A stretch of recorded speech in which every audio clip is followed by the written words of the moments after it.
දැන් අපි පටන් ගමු 2003 වෘත්ත චලිතය ගැටලුව.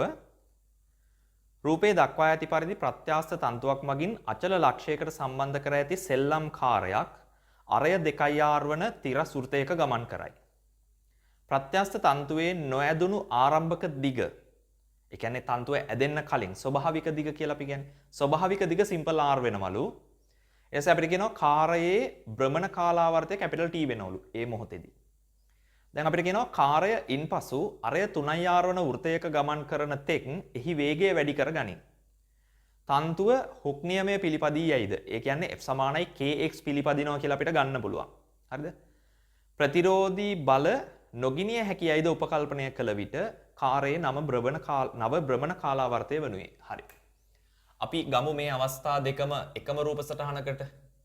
ඔන්න එතකොට එක අවස්ථාවක කියනවා කාර්ය අරය 2r වන වෘත්තාකාර පතයක ඕන් ඔහම චලිත වෙනවලු. හරිද? ඕන් ඔහම චලිත වෙනවලු. තව අවස්ථාවක් කියනවා අරය 3r වන වෘත්තාකාර පතයක චලිත වෙනකන් මෙයාගේ වේගය වැඩි කරනවලු. මේ වෙලාවේ අපි හිතමු කෝණික ප්‍රවේගය ඔමෙගා කියලා. මේ වෙලාවේ කෝණික ප්‍රවේගය ඔමෙගා. මේ වෙලාවේ කෝණික ප්‍රවේගය ඔමෙගා නෝට් කියලා අපි හිතමු. භ්‍රමණ කාලාවර්තය මේ අවස්ථාවේ අපිට කියනවා කැපිටල් T කියලා. අපෙන් දැන් අහන්නේ මෙන්න මේ අවස්ථාවේ භ්‍රමණ කාලාවර්තය කීයද කියලා. අපි හිතමු යා T නෝට් කියලා. මේ අරය 2r. මෙන්න මේ අරය 3r. හරිද?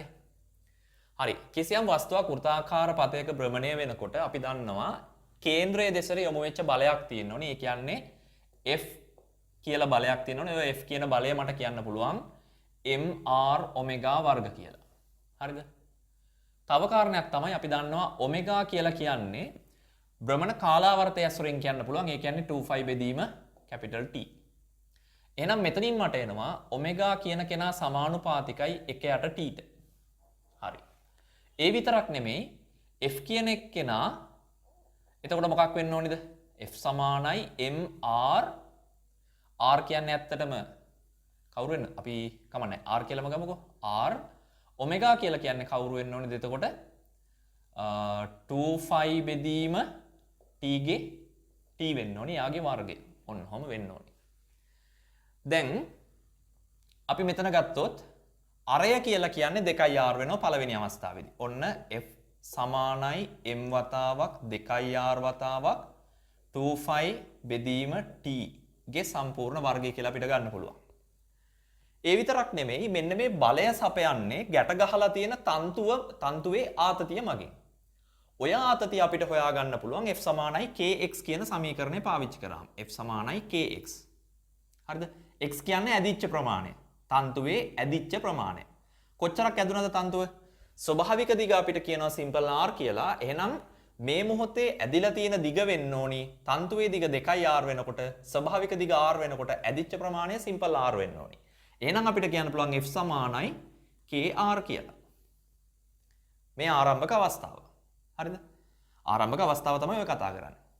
දැන් මේ තමයි සාමාන්‍යයෙන් අපි ගාන හදනකොට පාවිච්චි කරන සමීකරණ. නමුත් මෙන්න මේකෙදි ඉතා වැදගත් දෙයක් තියෙනවා. ඔයා දැනගන්න ඕනි මේ අවස්ථා දෙකක් දැන් මට කතා කරන්න වෙනවනේ. මේ මම කතා කරන්නේ පළවෙනි අවස්ථාව. අරය 2r වෙන වෘත්තාකාර පතයක යනකොට. අරය 3r වෙන වෘත්තාකාර පතයකත් ගමන් කරනවා. ඔය අවස්ථා දෙකේදී මේකෙන් නියත පද අඩංගු වෙනවා. මොනවද නියත පද? එකම තන්තුව. එහෙනම් k කියන එක්කෙනා එකම අගයක් වෙනවා. එකම කාර්ය ස්කන්ධය සමානයි.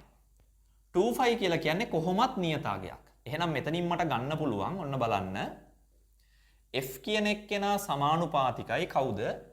2r වතාවක් 1යට t වර්ගය කියලා ගන්න පුළුවන්. මෙතනින් මට ගන්න පුළුවන් f කියන එක්කෙනා සමානුපාතිකයි කවුද? r කියලා. හරිද? ඔන්න එහෙනම් මට කියන්න පුළුවන් මේ දෙන්න සමානුපාතික දෙන්නෙක්. හරිද? එහෙනම් f කියන එක්කෙනා මෙතන සමානුපාතිකයි 2r වතාවක් 1යට t වර්ගයට.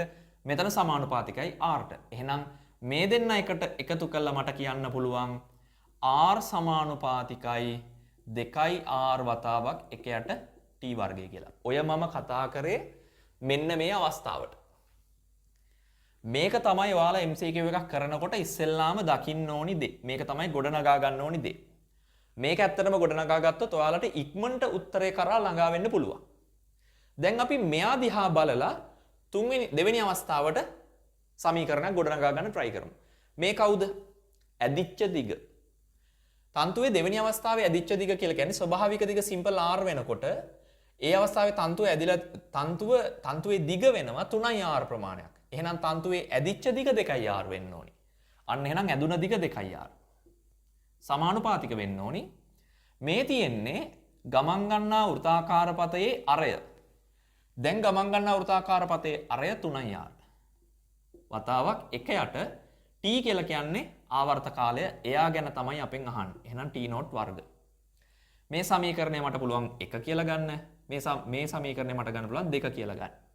එහෙනම් මේ දෙන්න අතර අනුපාතය අපි සලකමු. එතකොට එනවා r බෙදීම 2r සමානයි කීයද? 2r වතාවක් 1 යට t වර්ගය බෙදීම 3r වතාවක් 1 යට t0 වර්ගය. මේ rට මේ r මේ rට මේ r කැපෙනවා. හරිද? එතකොට මට එනවා 1 යට 2 සමානයි 2 බෙදීම 3යි. මෙතනින් එනවා t0 වර්ගය උඩට යනවා. යටට එනවා t වර්ගයක්. අන්න දැන් අපි t0 උක්ත කරගමු. එතකොට මට එනවා t0 වර්ගය සමානයි කීයද? 3යි t වර්ගය යට 4යි. ඒ කියන්නේ t0 සමානයි කීයද? මූල 3යි t බෙදීම 2ක් වෙන්න ඕනේ. අන්න උත්තරේ. හරි. ඇත්තටම ඔයාගේ ඔළුවට එන්න ඕනි මෙයා. ඔයාට පුළුවන් වෙන්න ඕනි මේ සියලුම සමීකරණ සෙට් එක පාවිච්චි කරලා මෙයාව ගොඩනගා ගන්න. මෙයා ගොඩනගා ගත්තට පස්සේ ඒක හිතින් කරගන්න පුළුවන් වෙන්න ඕනි ඇත්තටම. මෙයා නියත නිසා මේක මේකට සමානුපාතිකයි. මෙයා නියත නිසා මේක මේකට සමානුපාතිකයි. එහෙනම් මෙයා මෙයාට සමානුපාතිකයි. ඉක්මනට ගන්න පුළුවන් වෙන්න ඕනි.